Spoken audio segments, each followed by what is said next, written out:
Something we get asked all the time when it comes to sales is what happens once you've pitched your product or prescribed the product, somebody has an objection. How do you deal with that? And a lot of the times trainers will come saying, I panic, I stumble over this, I don't know what to say, I don't know what to do.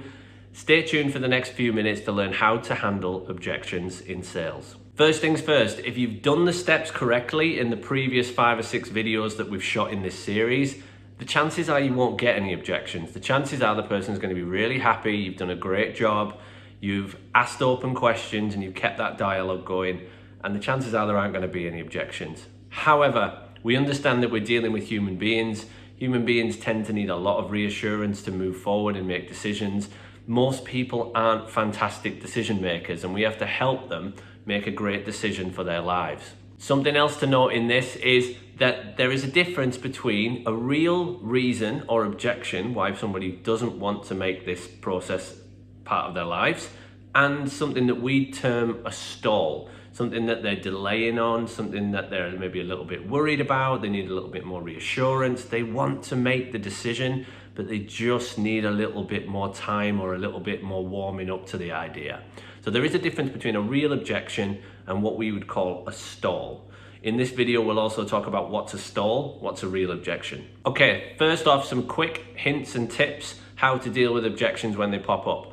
First thing is, stay calm. You don't need to rush into it. If someone comes back with a reason or a stall that they need to talk about, relax. Take a step back, breathe, have a sip of your water, and control your physiology. You are going to deal with this much better if you're in a calm, relaxed, clear state. Second thing is, ask open questions. You want to keep the dialogue going here. A lot of times people will present you with something like a stall where they haven't really told you what the reason is. You need to ask open questions, questions where they're not going to be able to answer just yes or no or one-word answers. Keep the dialogue flowing until you figure out what is the real reason why the person isn't moving forwards. So always keep that in mind, that we're going to ask open questions until we find the real reason. The last little thing, and tips-wise here, is pay attention to the words and the language that you're using. Something can change the process here as simple as I hear what you're saying versus I understand what you're saying. I understand, if you say that back to somebody's objection, is implying that you agree with what they're saying. I hear what you're saying is a big difference. It implies I've heard it, but I need to know more. I don't really understand what you mean, therefore I'm not really agreeing with that objection just yet. So it helps to learn your language, know what to say and what not to say at certain points. Be careful of the words that you use. Okay, so let's get into objections, and I'm going to go with a lot of real reasons here, or real things that people might say, followed by a fairly quick fire response question that I would ask back in response to the objection. First one, money, and specifically budget. What if somebody says, I can't afford it? So money budget is a very real problem. Sometimes you prescribe a package for people and they just can't afford it. So a great question to ask them back in response would be, what price would it need to be for you to be able to go ahead with a program? That will open the dialogue back up. It'll get them back engaged in the conversation. It won't shut it down at first base. It'll mean that they can then talk about, well, I kind of had a budget for £150 a month, £200 a month. That allows you then to look at the package, look at the program you prescribed, and can we make some adjustments? Still deliver on the result and the integrity, but give the person what they need within their budget. Second thing you might hear around money is a value-based objection. Now, I would put this in the category of a stall at some points as well, or that you just haven't shown them the value in the consultation. So they might say something like, well, you know, I feel like it's just too much money for me right now. Now, that's different from somebody saying, I can't afford it. There'll be a different energy to it, and they're really saying, I don't think it's worth it. Now, at this point, you need to get the dialogue flowing again. So a quick fire answer could be, I hear what you're saying.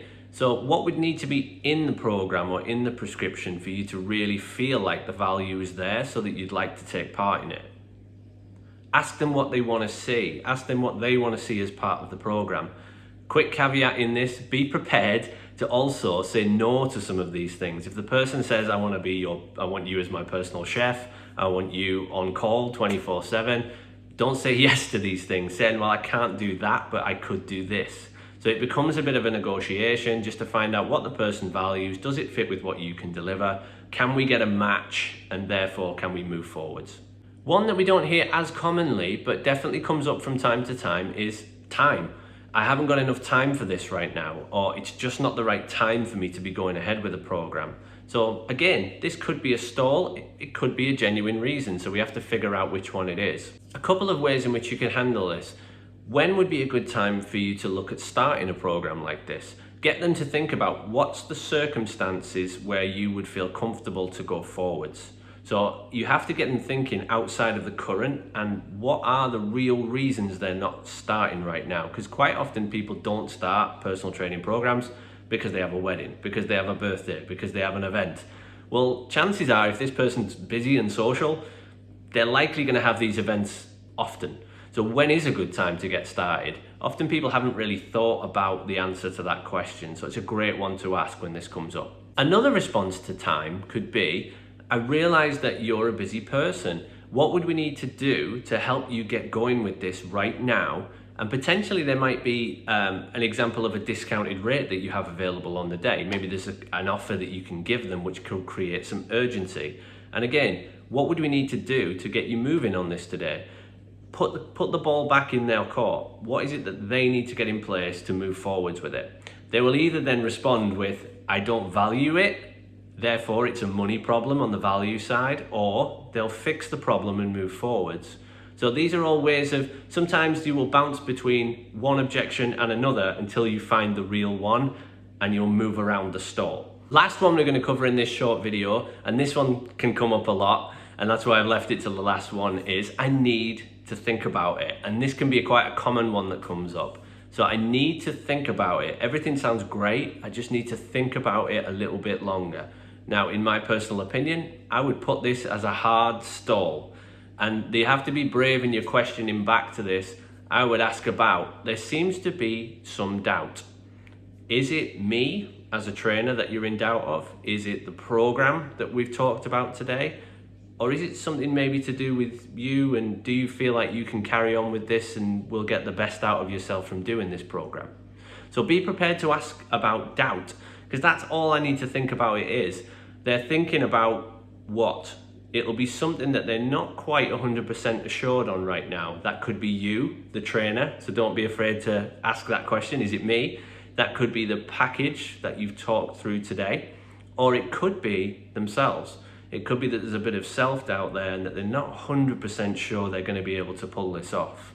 Therefore, they need a coach who believes in them, who can help them self-evidence that they will be good enough to do this and that they will take the steps and get the most out of it. That's it today, guys. Just a quick fire video on handling objections. We hope that's helped. For a longer form version of this content, please tune into the ProFit Podcast, Apple Podcast, or Spotify, wherever you get your podcasts. Subscribe and leave us a 5-star review and refer to friends if you got some value. Thanks for now.